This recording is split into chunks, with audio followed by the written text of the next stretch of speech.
dia, pessoal. Estamos então para mais uma gravação, né? Mais um vídeo de ATPC dessa semana, sempre com o objetivo de colaborar e compartilhar um pouquinho das nossas experiências com vocês. E esperamos que seja muito produtiva, muito proveitosa e que auxilie vocês na elaboração dos trabalhos e também subsidiando o momento que vocês têm para avaliar.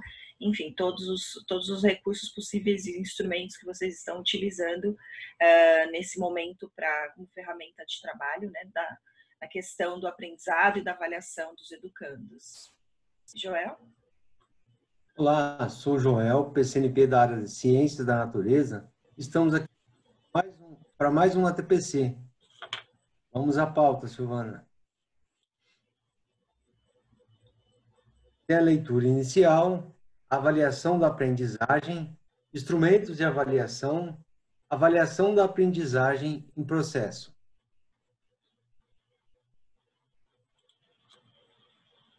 A leitura inicial. Minha avó uma vez me deu uma dica. Em tempos difíceis, você avança em pequenos passos. Faça o que tem que fazer, mas pouco a pouco. Não pense no futuro ou no que acontecerá amanhã. Lave os pratos, tire o pó, escreva uma carta. Faça uma sopa, entende? Você está avançando passo a passo. Dê um passo e pare. Descanse um pouco. Elogie-se. Dê outro passo, então outro. Você não notará, mas seus passos crescerão cada vez mais. E chegará um momento em que você poderá pensar no futuro sem chorar. Helena Mikhalkova. Ela nasceu em 1º de abril de 1974, em Gorky, em uma família soviética comum, longe do mundo, da cultura e da arte. Desde a infância, a garota gostava de ler livros, entre os quais destacava especialmente os gêneros de fantasia e detetive. Helena entra na Faculdade de Direito em homenagem a Lobatchevsky, após o qual ela começou a trabalhar como investigadora assistente. A moderna escritora russa, Helena Mikhalkova, é bem conhecida por suas histórias afiadas de detetive em todo o espaço pós-soviético. Para reflexão. Pessoal, queremos agradecer os professores, né, que responderam à avaliação. E o tema da ATPC dessa semana, né, foi inspirado pela grande maioria dos professores que pediu e sugeriram, né, essa ATPC. Estamos também aguardando por e-mail o vídeo de boas práticas para socializarmos nos próximos ATPCs, tá certo? Muito bom. Então, continuando aqui a nossa pauta, né? Os objetivos, então, que preparamos e esperamos para essa manhã é contribuir, então, um pouquinho com a reflexão acerca dos instrumentos de coleta de dados da avaliação da aprendizagem e contextualizar um pouquinho a avaliação da aprendizagem, no caso da AP, na área de ciências da natureza, né? Só lembrando que o Joel, então, colocou que o tema escolhido para essa semana vem juntamente em solicitação que a grande maioria dos professores, né, que nos retornaram, nos deram a devolutiva com relação ao vídeo, ao ATPC da semana passada, justamente sugerindo o tema avaliação. E como semana que vem nós estaremos na semana da aplicação das APs, então pensamos, enquanto grupo, em falar um pouquinho, né, e trazer um pouquinho do que essa AP pode colaborar conosco na avaliação dentro da área de ciências da natureza, tá? Então, só para a gente retomar, é um excerto do documento orientador atualizado do dia 11 de maio, né, então, essa nova forma de ensinar e aprender, ele exige planejamento para que o processo de ensino e aprendizagem ocorra de uma forma efetiva, né? Então, alguns pontos e elementos fundamentais previstos na preparação de aulas presenciais devem também ser considerados ao se planejar aulas e atividades não presenciais, né? dinâmica aí para a gente pensar um pouquinho. Que pontos são esses importantes para a gente pensar um pouco, né? Então, a organização do tempo das atividades, algo que a gente já comentou na semana passada, né? Pensando no tempo que esse aluno se disporá para realizar as suas atividades, né? Os objetivos de cada atividade, o que eu quero trabalhar com essa atividade que eu vou propor ao meu aluno. Então, claro que pensando na habilidade, nas habilidades essenciais para esse percurso, e junto a ele, nos auxiliando no desenvolvimento dessas habilidades, os objetos de conhecimento, né? Que metodologia que eu vou utilizar, então, para desenvolver, ou que eu posso sugerir ao meu aluno para que ele desenvolva essa atividade que eu venho propor, né?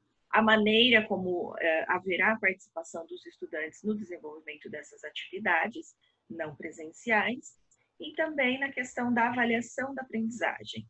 A avaliação da aprendizagem, que é o nosso foco aqui da gente conversar um pouquinho, a gente sabe que sempre foi um calo, né, nos nossos pés, vamos dizer assim. Não é fácil a gente avaliar o aluno. A gente sabe que nós temos N pontos, né, que interferem no processo da avaliação. E principalmente agora no momento à distância. Como é que eu avalio, de que maneira eu posso colaborar na aprendizagem desse aluno, né? Então, veja, no momento de aulas e atividades não presenciais, há uma nova perspectiva de ensinar e aprender, né? Mediada sempre pelas ferramentas das tecnologias. Então, todos os elementos, eles devem ser considerados, de acordo com a sua especificidade, pois esses elementos nos auxiliarão na questão da aprendizagem, né? E para que esta continue a acontecer em outros espaços e tempos, de uma forma mediada e também autônoma. Então, quando eu penso numa atividade, eu preparo uma atividade para esse aluno, então, desenvolver, é claro que a gente vai pensar nos objetivos que eu proponho, mas também eu tenho que pensar o quê? Em que local, em que espaço ele poderá desenvolver essa atividade. Se eu proponho um experimento simples para que ele observe e relate, ok, então de que forma e que recursos ele poderá, então, eu posso dispor, ou ele pode, na casa dele, dispor desses materiais para que ele desenvolva a atividade proposta. E de uma forma mediada por nós, não é? Sempre ali numa forma dialogada, num bate-papo, em que vocês se reúnem com grupos de alunos em um determinado horário ou não, ou via WhatsApp, ou enfim, as ferramentas que vocês estão utilizando. E que ele também consiga, de uma forma autônoma, realizar essas atividades que a gente propõe. E é importante que sempre haja uma troca, né, um diálogo entre professor e alunos, ou no grupo de alunos, justamente para a gente ter uma noção de que maneira ele está conseguindo desenvolver. Pois, se há dificuldade, é aí então, olha, professora, não consegui realizar essa atividade por N motivos, e aí ele vai explanar os motivos, enfim. De que maneira, então, enquanto professor, eu posso auxiliar?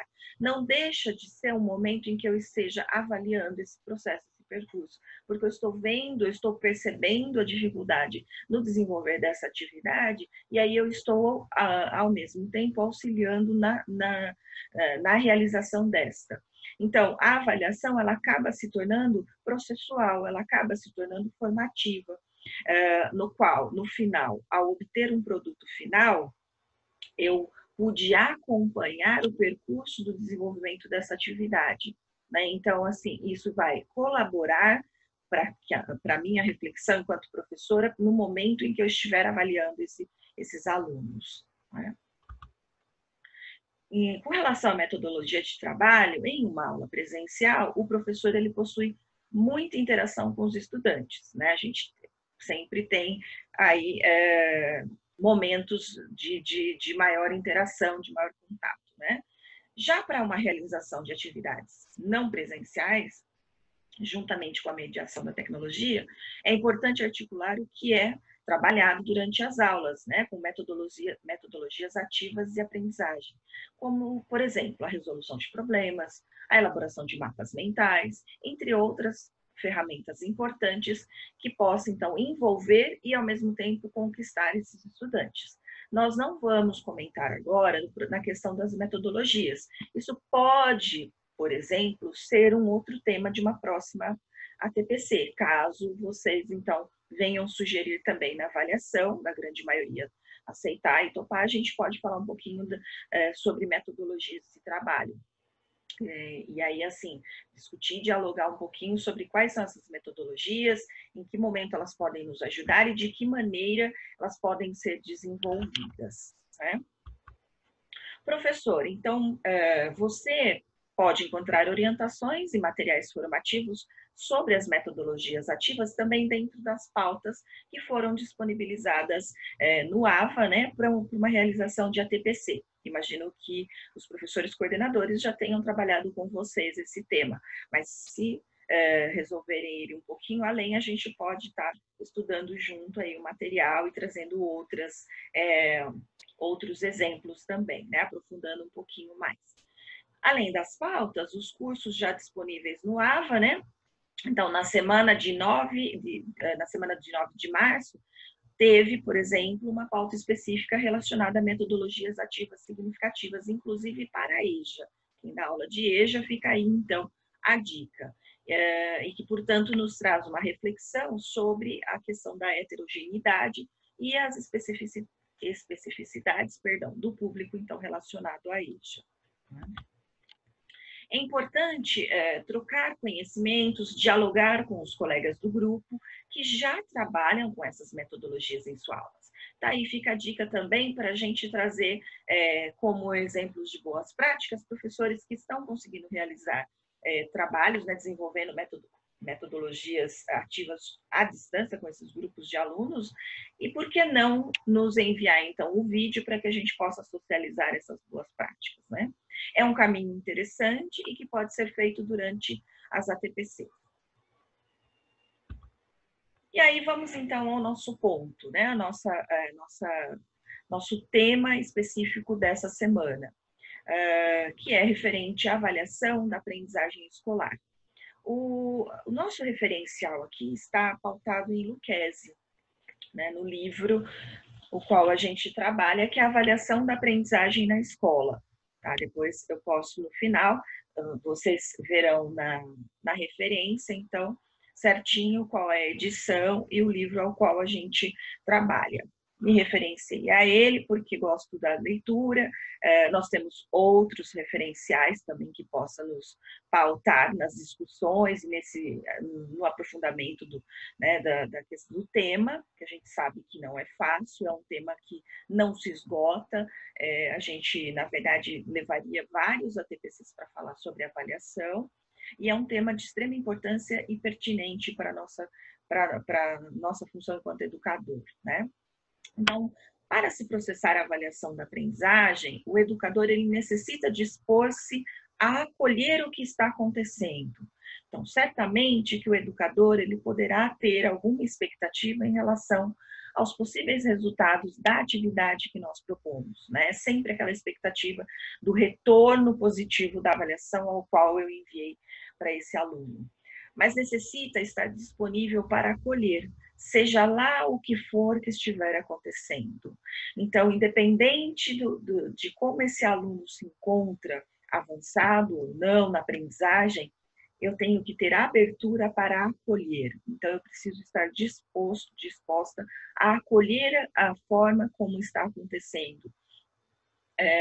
Importa, nesse sentido, estar disponível para acolhê-lo do jeito em que ele se encontra, pois é só a partir daí que se pode, então, fazer alguma coisa.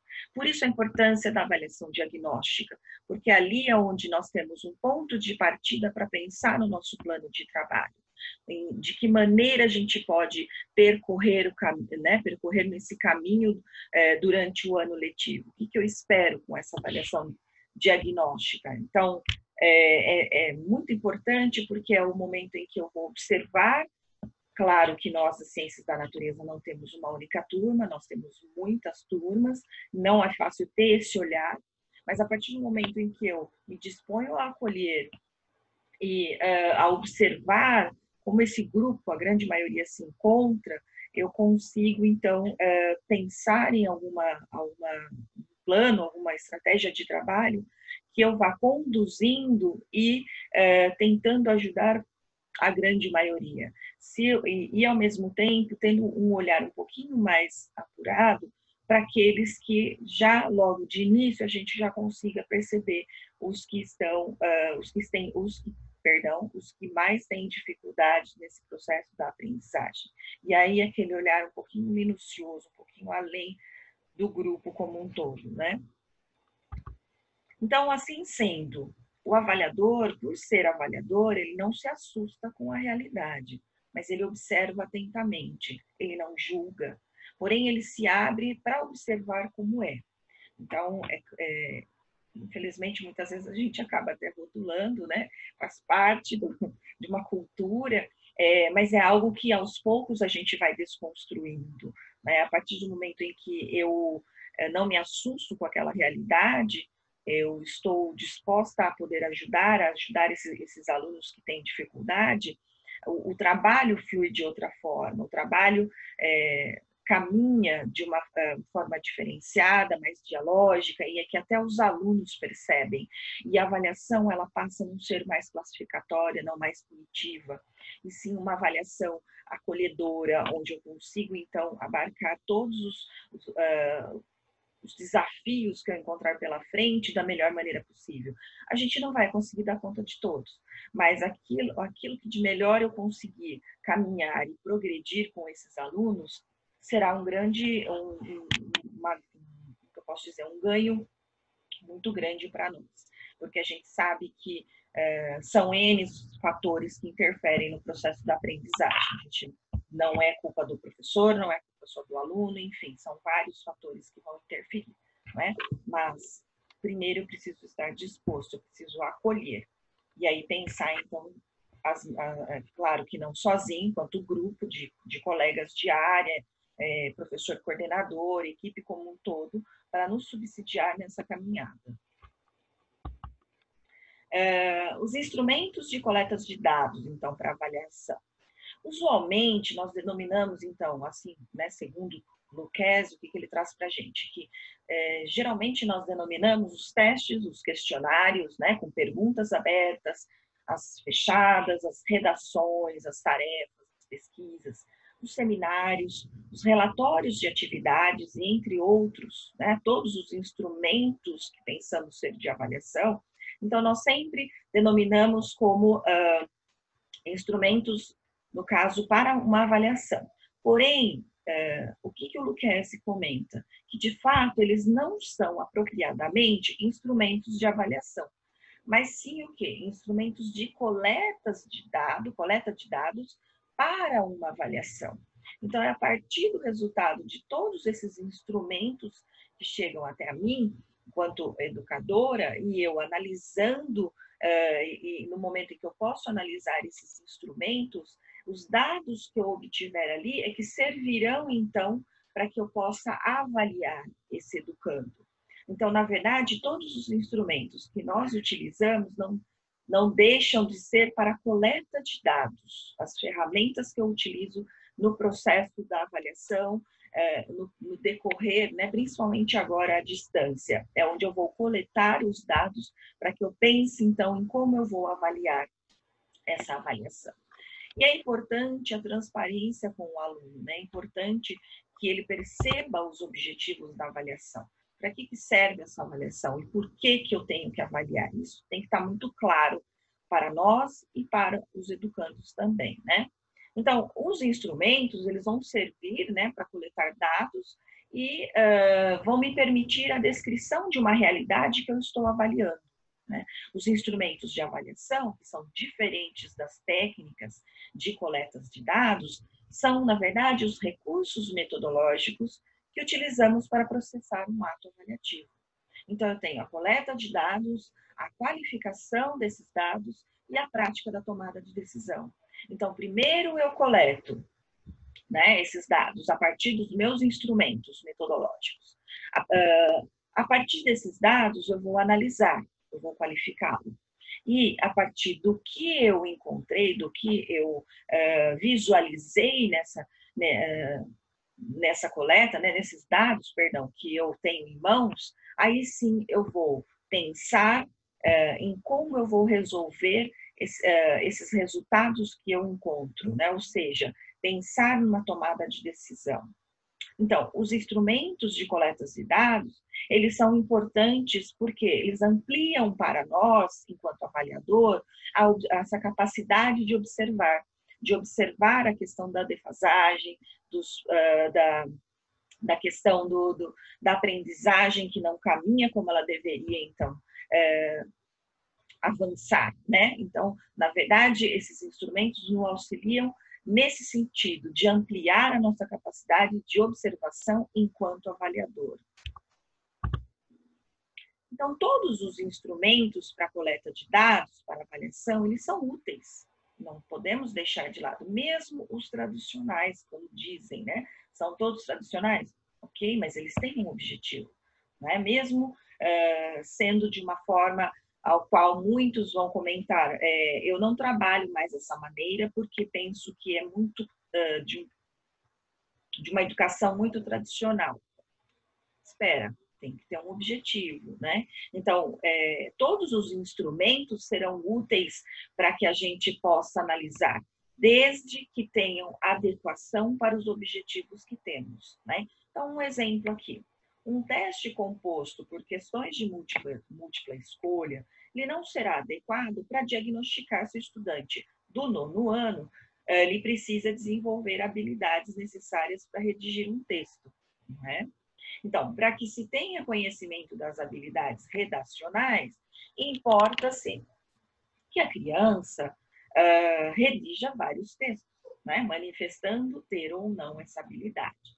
Então, a proposta da minha atividade, o que eu quero desenvolver com aquela habilidade que eu proponho a trabalhar, né? Se é para redação, se é para redigir texto, perdão, se é para ele reconhecer ou para ele classificar. Então, o que é que eu vou, na verdade, o que eu espero dessa atividade quando eu envio para esse aluno a partir dos objetivos que eu proponho a trabalhar, né? Então, o que, na verdade, eu preciso avaliar para esse grupo de alunos?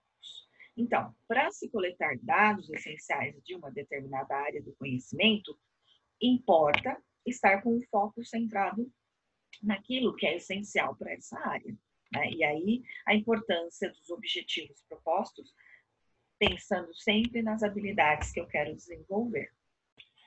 Bom, então, para essa tela, né, falar um pouquinho da avaliação da aprendizagem em processo, na verdade, pensando de que maneira ela poderá nos ajudar no processo da avaliação final, né, no sentido de uma avaliação somativa, para a gente observar o percurso ao qual nós conseguimos, então, trabalhar com esses alunos e verificar se foi possível o desenvolvimento das habilidades propostas. Então, como a gente já tinha comentado, que as APs, elas, na verdade, trazem conteúdos, né, as habilidades específicas para a língua portuguesa e matemática. Mas podemos olhar para esses cadernos e verificar se é possível adequar e trazer para alguma questão referente às nossas habilidades dentro de ciências da natureza, né? Então, o objetivo da AP, na verdade, é o quê?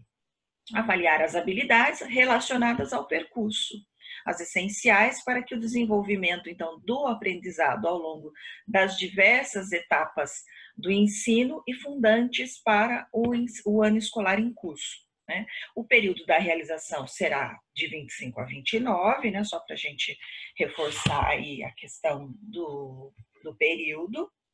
E é importante que a gente consiga engajar esses alunos na realização dessas atividades.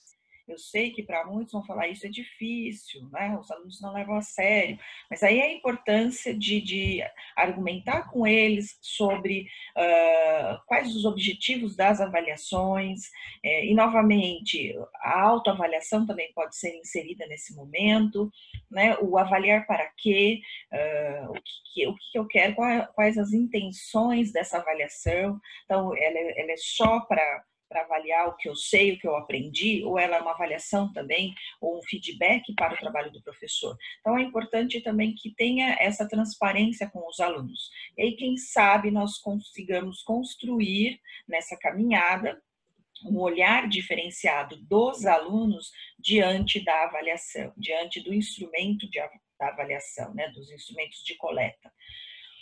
Então, uma análise para esse instrumento, ela poderá, né, oferecer esse instrumento que a gente está trazendo aqui, poderá oferecer importantes subsídios para as futuras ações pedagógicas, seja no âmbito presencial ou não presencial.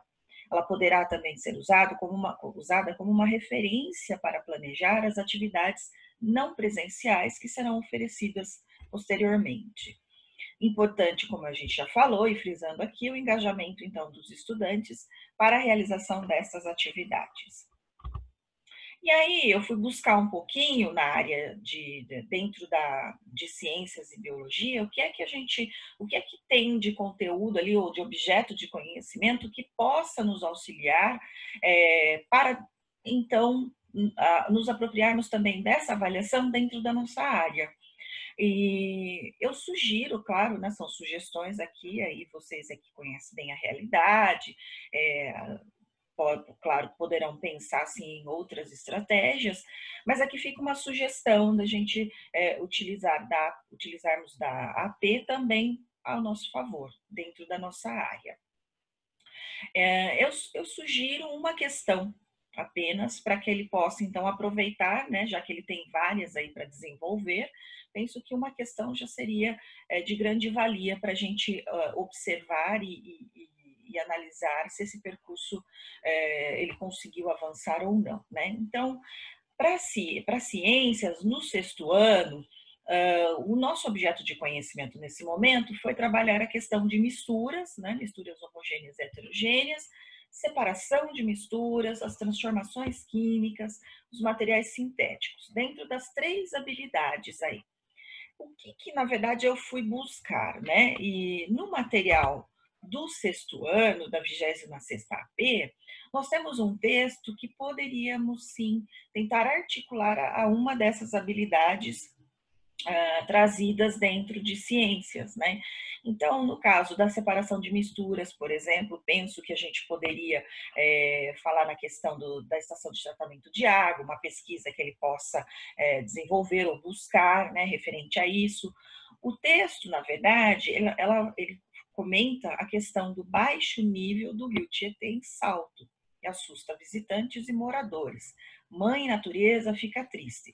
Se a gente pensar por um lado, o texto todo aqui, daríamos para a gente desenvolver outras atividades referentes à educação ambiental também. Porém, como o nosso objetivo é olhar para aquelas habilidades que foram propostas e sugeridas para a gente desenvolver nesse primeiro bimestre, então eu penso que a gente poderia pensar em uma atividade que conseguíssemos abarcar essa habilidade, né, para um determinado objeto de conhecimento.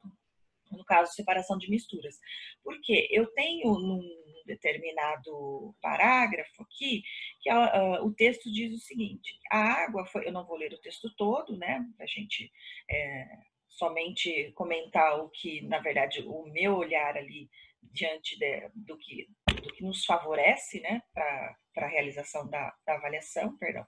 Então, vejam, a água ela foi coberta por uma camada de resíduos de detergente e sabão. Né? Então, segundo a Prefeitura de Salto, o fenômeno é resultado do baixo nível do rio, que aumenta o atrito da água nas pedras, e como a concentração de poluentes é a mesma, a espuma é formada. Então, claro, é um texto muito bacana para a gente explorar diversos contextos aqui, mas pensando naquela habilidade, eu de imediato pensei e sugiro na habilidade 3, retornando aqui, então, na questão da separação de materiais, na questão até mesmo de transformações químicas. Enfim, aí fica a cargo de vocês, professores, de pensar ou de trazer outras ideias dentro, né, dentro dessa avaliação. São sugestões aí, tá? Para o 8º ano, dentro dos objetos de conhecimento, né, que a gente estaria trabalhando nesse bimestre, é justamente a questão de fontes e tipos de energia, transformação de energia, uso consciente da energia elétrica.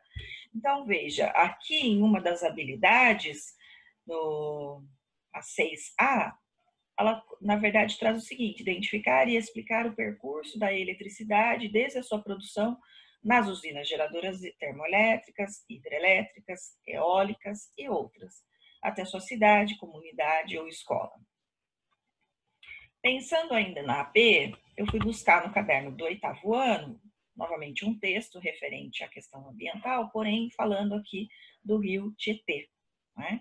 E lá no final, ele comenta que, deixando a cidade de São Paulo, na altura do município de Santana de Parnaíba, encontraremos a usina hidrelétrica Edgar de Souza, a primeira construída ao longo do rio, e próximo a esta barragem de Pirapora do Bom Jesus.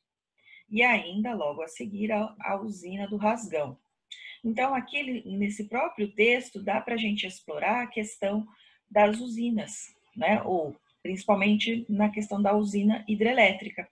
E isso vem nos auxiliar no desenvolvimento da habilidade que sugere, então, para o 8º ano. Fica a dica aí. Claro que dá para a gente explorar outros itens também, né? Fiquem à vontade com relação a isso. Para o 9º ano, né, ele traz a questão aqui do estrutura da matéria, radiações, suas aplicações na saúde. A habilidade 4 e a habilidade 6, né, referente a essa questão das radiações. Na última, então, identificar e classificar as radiações eletromagnéticas de acordo com suas frequências, fontes e aplicações, discutindo e avaliando as implicações do seu uso em aparelhos como controle remoto, telefone celular, smartphones, raio-x, forno de micro-ondas e fotocélula. Na verdade, eu pensei numa situação referente às radiações e às suas aplicações, na saúde. Então, no caderno do 9º ano, ele traz um texto referente sobre o coronavírus. Não é o inimigo, no caso aqui, né? Coronavírus não é o maior inimigo da humanidade em 2020. O texto em si traz a questão a questão econômica, a discussão sobre esse tópico. Porém, o que eu sugiro, que pensei que poderíamos utilizar dentro da área dentro da disciplina de ciências? Justamente a questão como que eu posso dizer? Da importância das imagens radiológicas, né, na detecção da doença. Porque o sistema respiratório, na questão do coronavírus, é o que mais vem sofrer com as consequências, né? Que a gente sabe disso. Então, além dos exames sorológicos, a gente poderia pensar na questão dos exames radiológicos que o pessoal da saúde utiliza. Então, raio-x é essencial ou a tomografia computadorizada, né? Que tipo de exame pode ser usado aqui na questão da detecção da doença em si, né?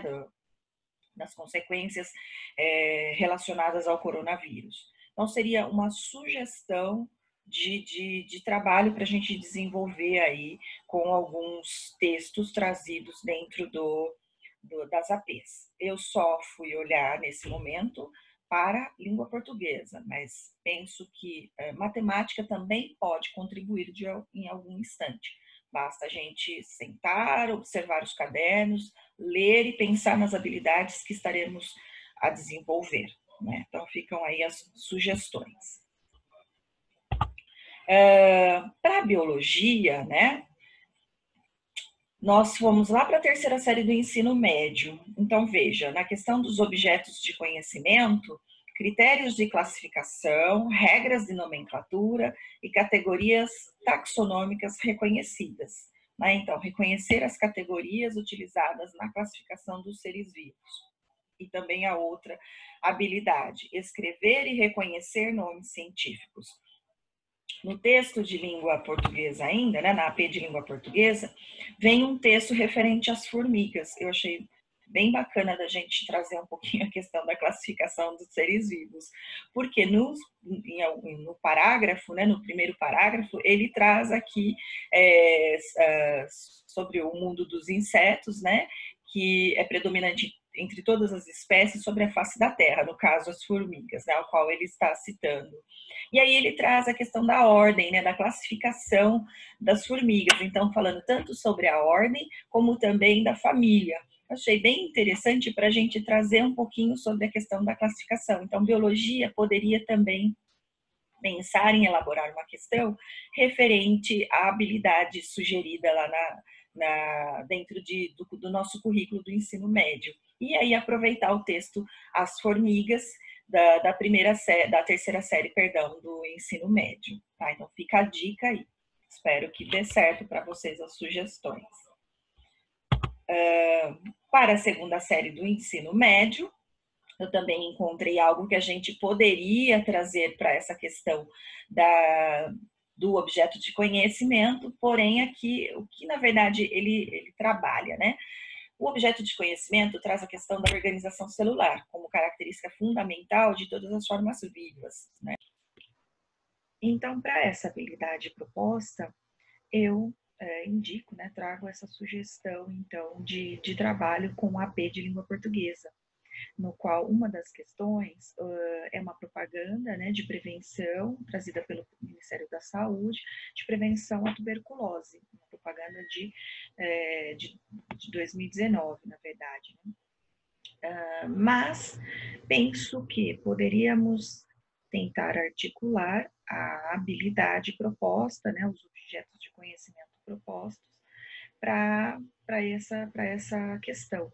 Né? Então, assim, o aluno pesquisaria, por exemplo, um pouco sobre a tuberculose, quem é o agente causador, quem é o micro-organismo causador, e ali ele comentar um pouquinho sobre a questão da organização celular desse micro-organismo. Né? Então, se são seres unicelulares ou pluricelulares, se são procariontes ou eucariontes, enfim, vai do que vocês encontrarem e acharem que se faz necessário para esta questão.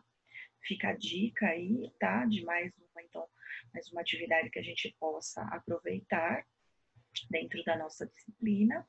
E para as demais disciplinas, eu convido vocês a olharem, então, os cadernos também de língua portuguesa, também da matemática, para que vocês possam encontrar meios, né, e questões que possam favorecer o desenvolvimento dos objetos de conhecimento e até mesmo o desenvolvimento das habilidades propostas para esse bimestre. E aí vocês terão mais uma ferramenta de apoio no processo da avaliação da aprendizagem nesse instante, tá? Fica a dica aí, então, para vocês, ok?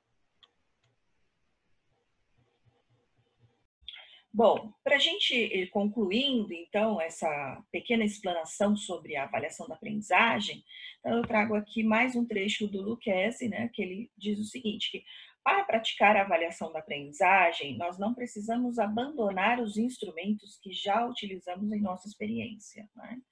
Então, precisamos utilizar na perspectiva da avaliação e não do exame. Ou seja, o exame ele tem um caráter mais classificatório, punitivo, né? E o que então vai diferenciar justamente não são os instrumentos que nós vamos utilizar para a coleta de dados, e sim a postura ao qual eu construo no seu uso, né? Qual é o objetivo que eu espero para esses instrumentos, tá?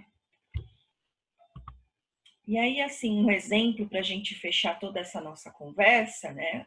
Ele traz o seguinte, uma avaliação de 20 questões de múltipla escolha. O educando acertou 15 e errou 5. O examinador, para o examinador, 15 questões certas em 20, então o estudante conseguiu 75% de acertos. Portanto, ele está aprovado. Para o olhar do avaliador, é um pouco diferente, né? Muito bem. Este educando ofereceu respostas corretas a 15 das 20 questões. Mas o que se tratam as cinco questões que ele errou? São objetos de conhecimentos essenciais que necessitam aprender nesse momento? Necessita de uma reorientação? Então, veja, muda-se o olhar. Né? Então, ele acertou X questões, ok, aprovado, satisfatório. Para o olhar do avaliador, eu vou, na verdade, pensar o porquê que ele não acertou. O que é que ficou faltando para que ele não conseguisse desenvolver essa questão? Fica aí para a gente refletir um pouquinho. Então, portanto, a avaliação da aprendizagem, ela é uma prática de acompanhamento e reorientação do educando, tendo em vista a sua aprendizagem e, consequentemente, o seu desenvolvimento, tá? Encerro aqui a nossa TPC dessa semana. Esperamos ter contribuído um pouquinho com a questão da avaliação da aprendizagem com vocês, né? Até porque semana que vem nós teremos a aplicação da AP. Espero ter colaborado com as sugestões, né? As ideias de trabalho referente à AP, contextualizando para a nossa área, né? Ficou faltando o 7º ano, na verdade, né, dentro de ciências, e para a primeira série do ensino médio.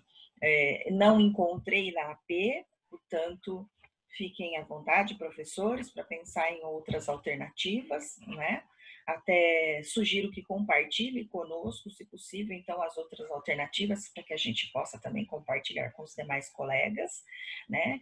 E aguardo os vídeos que alguns professores colocaram na avaliação que gostariam de compartilhar. E aí poderíamos pensar numa TPC, no momento de compartilhar as atividades que vocês estão desenvolvendo. Porque esse momento é propício que a gente colabore um ao outro, né, nessa jornada.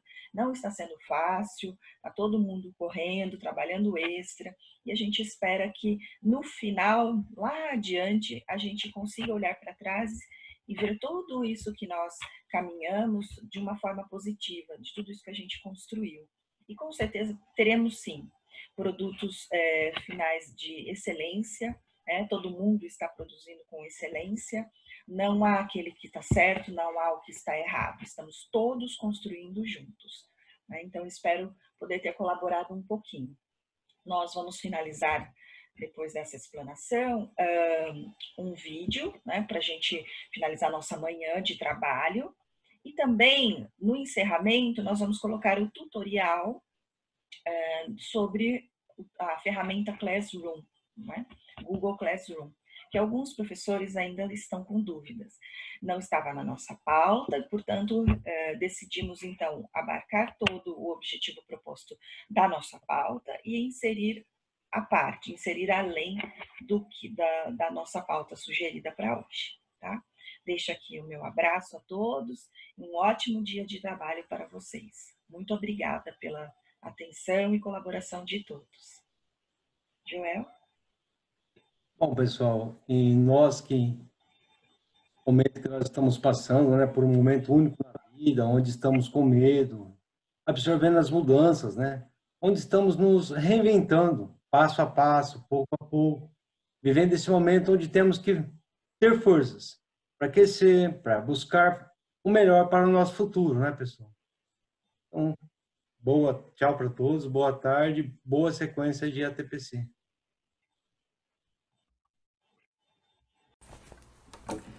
Whoa, oh, oh. Whoa, oh, oh. Whoa, oh, oh. Whoa, oh, oh. Será que tem remédio pra curar meu tédio? Será que existe cura pra toda essa loucura? Calma, o mundo precisa de pausar. Será que estava escrito em algum livro antigo? Se foi premeditado ou coisa do acaso? Calma, o mundo precisa de pausar. No fim tudo volta ao seu lugar. Talvez seja a hora pra pensar. Nem tudo se pode controlar. O que será que o mundo tem a falar? No fim tudo volta ao seu lugar. Talvez seja a hora pra pensar. Nem tudo se pode controlar. O que será que o mundo tem a falar?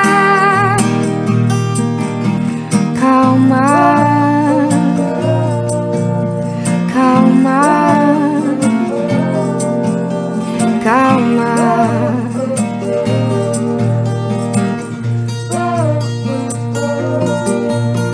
Quem é que nunca disse precisa de espaço, que a vida era corrida, que andava ocupado? Calma, a vida precisa de pausa. Quem é que nunca disse que faltava tempo pra ficar em casa, ficar sem fazer nada? Calma, a vida precisa de pausa. No fim tudo volta ao seu lugar. Talvez seja a hora pra pensar. Nem tudo se pode controlar. O que será que o mundo tem a falar? No fim tudo volta ao seu lugar. Talvez seja a hora pra pensar. Nem tudo se pode controlar. O que será que o mundo tem a falar? Calma, calma, calma.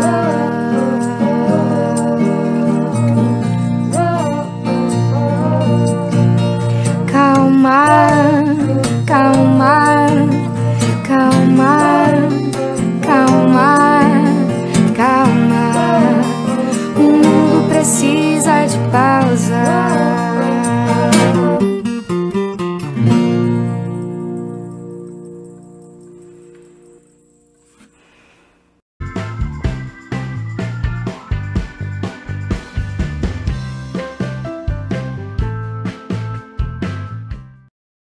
Olá pessoas do bem, tudo bem? Nós vamos aqui fazer uma aula sobre como criar uma sala virtual, uma sala de aula virtual no Classroom.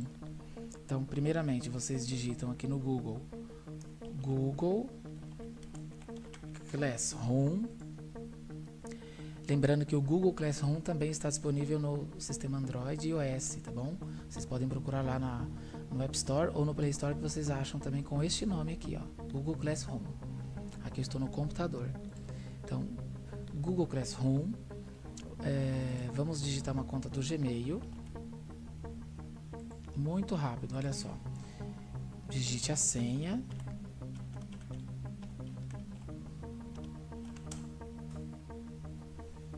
Para acessar o espaço. Após acessar o espaço, é interessante que nós vamos deixar aqui que o gestor da escola ele tenha a conta, o mesmo Gmail e a senha para todos os professores. Por quê? Porque agora eu vou criar aqui, ó, criar turma. Então vamos começar aqui, vocês vão aceita, né? Vamos colocar aqui, por exemplo, sexto ano A. Você pode pôr manhã, né? Aqui a gente põe assim várias disciplinas, nem precisa colocar porque aqui é uma sala virtual, então tem vários professores aí. Eles podem utilizar o mesmo e entrar no momento da aula, se for o caso, ou ajustar horários pré-definidos pela gestão escolar. Também teve uma orientação da SEDUC, né, para tratar disso hoje. É só verificar no comunicado. Então vamos supor que o sexto é a sala 1.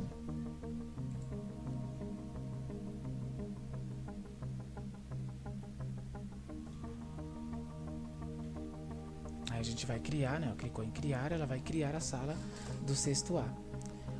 Pronto, você vem aqui, ó, nessa setinha, vem aqui para trás. Agora aqui já é a classe, ó, 0 alunos. E como que o aluno acessa essa sala?